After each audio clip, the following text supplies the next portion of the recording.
Beshem Hashem Naaseh Venasliach Chag Chanukah Sameach en ce mardi 30 du mois de novembre et Kaf Zayin. On est passé au 27 du mois de Kislev avec la troisième bougie puisque nous sommes en Israël et que le Tzatek Kochavim est déjà arrivé.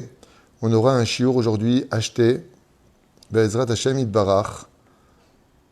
Où est-ce que je suis?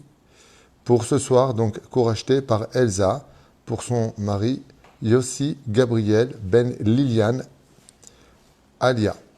Pour une grande réussite, Be'ezrat Hashem, sur tous ses chemins, une parnassa tova, santé, bonheur, qui réussit sur tous ses chemins, Be'ezrat Hashem. Maintenant, on pensera en même temps à la réussite pour les procès, pour tout ce qu'ils ont sur le chemin pour Yaakov Mordechai, Be'ezrat Hashem, Ayakar, Shanachnu Avim Oto, Shem Varecho B'chol Asher Lo.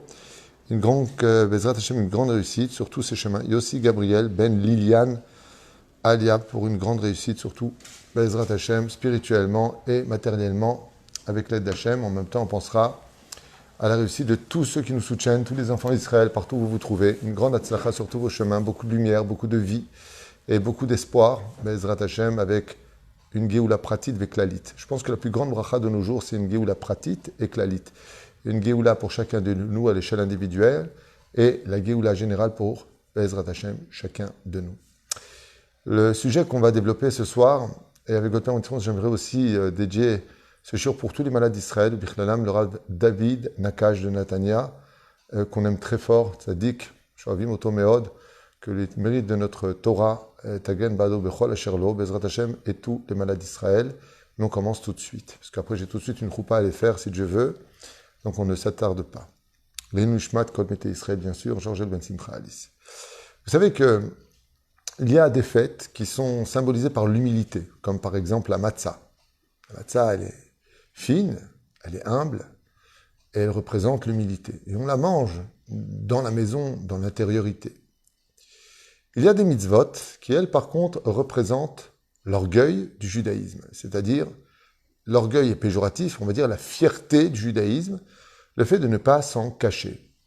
Et c'est pour cela que la fête de Hanouka et d'autres mitzvot qu'on va voir tout de suite dans ce shiur représentent la Gahava Yehoudit, ce qu'on appelle la fierté du peuple d'Israël.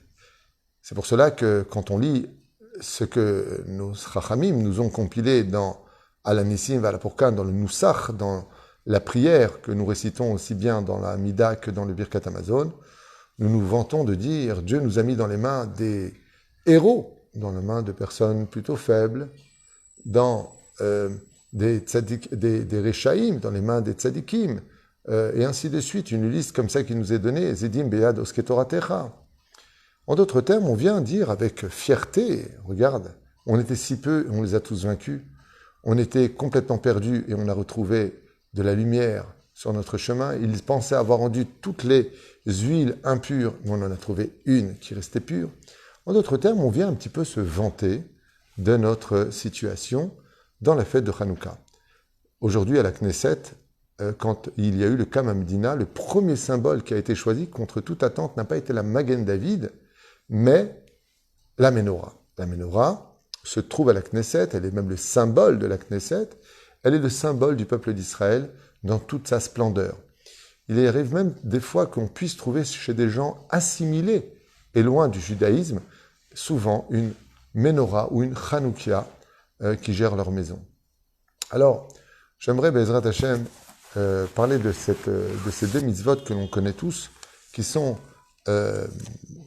la mitzvah de la Chanoukia, qui représente la fierté du peuple d'Israël, celui qui est capable de rester une lumière dans l'obscurité de la vie, de la guerre contre son Yetzer Hara ou des ennemis, ou pire encore de l'assimilation. Et c'est pour cela que on constatera, Be'ezrat Hashem, que dans Masechet Shabbat, à la page 21, nous avons une marloquette à savoir, au nom de Rava, où est-ce qu'on doit poser la mezouza? Et la réponse est Tefach min a petach. On doit la mettre à 8 cm de la porte. Sur ce, cette Gemara continue entre Rav Acha et Rav Shmuel. Rav Acha, il dit Beyemin, c'est-à-dire quand on rentre, selon Rav Acha, nous aurions dû poser la mezouza, la menorah, sous la mezouza.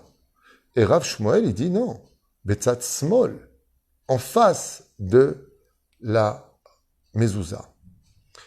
Ce qui est de très curieux, c'est cette marloquette. Arrête, vous savez que dans le monde entier, la majeure partie des gens n'allument pratiquement jamais, si ce n'est qu'à l'exception d'Avka la Hanoukia à la porte d'entrée. On la met plutôt aux fenêtres, on la met au khatser, c'est-à-dire après la cour, parce qu'il faut que là où passent les gens. Mais dans les maisons d'aujourd'hui, à l'époque, oui, c'est vrai que les gens avaient des maisons qui étaient à même le sol, donc on les allumait juste en face. Mais avec le vent, ça s'éteignait. C'est interdit, al-pi halacha, d'allumer une chanoukia là où il y a du vent. Donc les gens les mettaient à l'intérieur. Donc là où il y a des fenêtres, c'était beaucoup plus fréquent de le voir ainsi. Et la marloquette dans la Gemara vient nous symboliser en disant il faut absolument qu'elle soit en face de la mezouza selon Rav Shmuel. Et la halacha a fixé la halacha comme Rav Shmuel et non pas Rabbi Acha. Donc on a cette marloquette qui apparaît, et bizarrement, c'est dans la halakha qu'on va trouver que là où passera le plus de personnes, on devra mettre la mezouza. Mais dans la Gemara, cette marloquette est basée selon la porte. Ce qui est très curieux, c'est que si la Gemara, dans Maseret Shabbat Kafalef, vient nous dire que la marloquette est de savoir est-ce qu'on la met à droite ou à gauche, c'est qu'elle a un rapport avec la mezouza. En d'autres termes, il y a un lien très important entre la mezouza et la Hanoukia.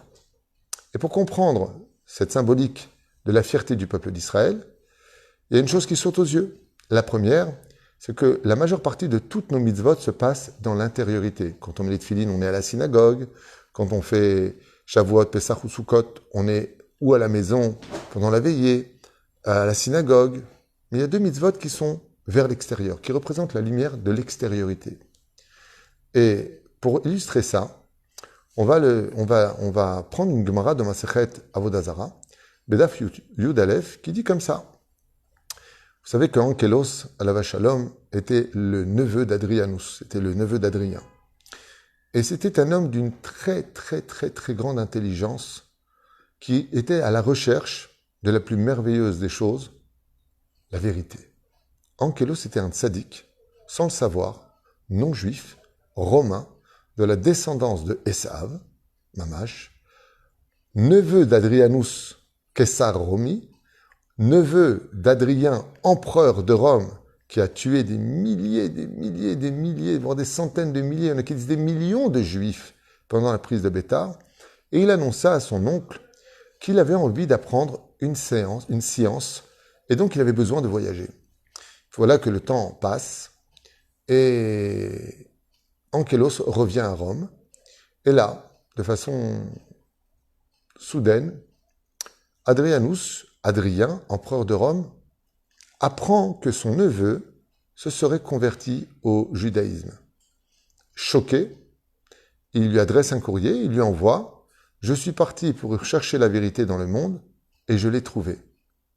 La Torah des Juifs est la vérité. » Qu'est-ce que fait l'empereur ? Il envoie un contingent de soldats pour l'arrêter. Bizarrement, ce contingent numéro 1 qui part pour arrêter son neveu, le raisonner ou le jeter en prison, voire le mettre à mort parce qu'il s'est converti au judaïsme, eh bien, ne revient pas. L'empereur se pose des questions. Où est le contingent de soldats goy que j'ai envoyé ? On lui apprend qu'ils sont tous partis à l'Yeshiva se convertir. Qu'est-ce que fait Adrien ? Il renvoie un nouveau contingent de gens beaucoup plus barbares, de gens beaucoup plus assoiffés de débauche et d'argent, de gens corrompus à leur Yetzerara, et ça se passe pendant la période de Hanouka. Quand il rentre dans la maison sans prévenir de Ankelos venait d'allumer sa menorah, sa Hanouka. Et là, les soldats qui avaient reçu un ordre de ne pas parler avec Ankelos regardent les lumières et lui dit « Qu'est-ce que tu fais avec ces lumières ? C'est quoi ces lumières ? C'est quoi le truc ? Tu fais la sorcellerie ? C'est quoi ces branches ?» Et Ankelos regarde le chef de ce contingent, le soldat, et lui dit « Je voudrais vous poser une question. Si un roi marche avec ses serviteurs, qui doit éclairer le passage de qui ? Est-ce que ce serait au roi d'éclairer le passage pour le serviteur, ou est-ce au serviteur de prendre la lumière, la torche, et d'éclairer le passage du roi. Et là, le centurion qui avait reçu un ordre de ne pas parler avec lui, c'est tellement bête comme question que j'ai rien à craindre de lui répondre. Il lui dit, c'est au serviteur de marcher devant le roi pour lui éclairer le chemin. Et à ce moment-là, il le regarde comme ça, il lui dit, Onkelos, tu vois pourquoi je suis dans le judaïsme? Parce que dans la Torah, quand les Hébreux ont marché dans l'obscurité du désert pour rejoindre la terre d'Eretz Israël, Dieu leur a servi de guide. Le roi est devenu une lumière, Hamoud Esh Laïla, un feu qui les guidait pendant la nuit, vers Hamoud Anan et une colonne de nuages pour les guider le jour. Dans le judaïsme, le Créateur se met au service de ses créatures. Et à ce moment-là, ce contingent écoute, ça perce leur cœur et ils vont se convertir.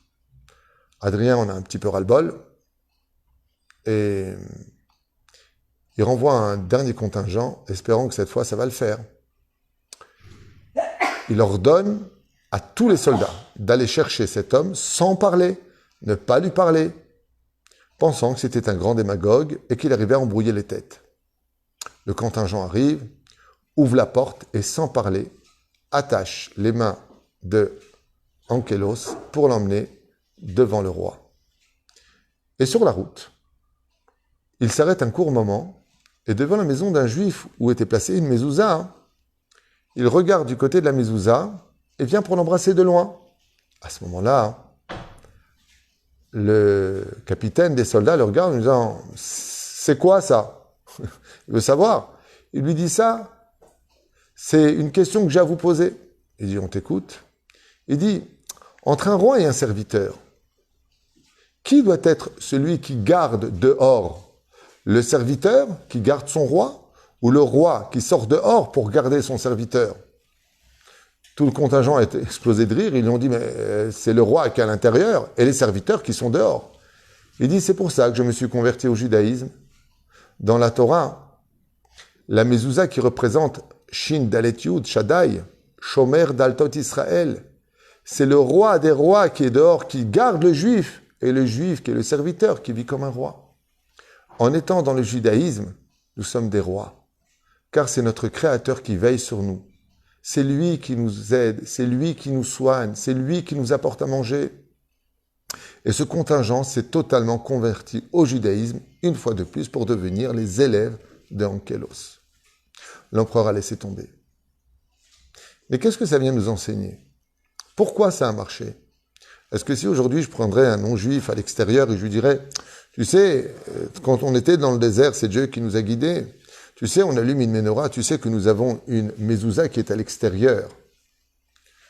Je ne suis pas persuadé qu'il en viendrait à se convertir. Je connais d'ailleurs moi-même des non-juifs aux États-Unis qui allument la Hanouka avec le sapin de Noël à côté, et puis qui ont même des mezuzot. Il y a eu même des hommes d'affaires très importants non-juifs qui, dans toute leur usine, avaient des mezuzot partout, pensant que c'était une protection contre l'œil, les mauvaises énergies et autres. Mais ils ne se sont pas convertis pour autant. Alors, qu'est-ce que cela vient nous enseigner? Vous vous rappelez qu'il y a eu quelques années de cela, il n'y a pas tellement longtemps, un ouragan qui s'appelait Hurricane aux États-Unis a frappé une partie de la côte américaine. Et cet ouragan, quand il est passé, ça s'est passé en hiver, pendant la période de Hanouka.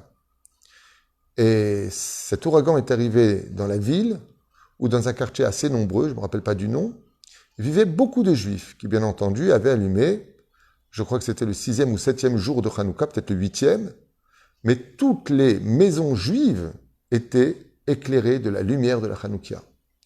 Et quand l'ouragan est passé dans cette ville, elle a explosé le système électrique, ce qui fait que toutes les maisons se sont retrouvées dans l'obscurité.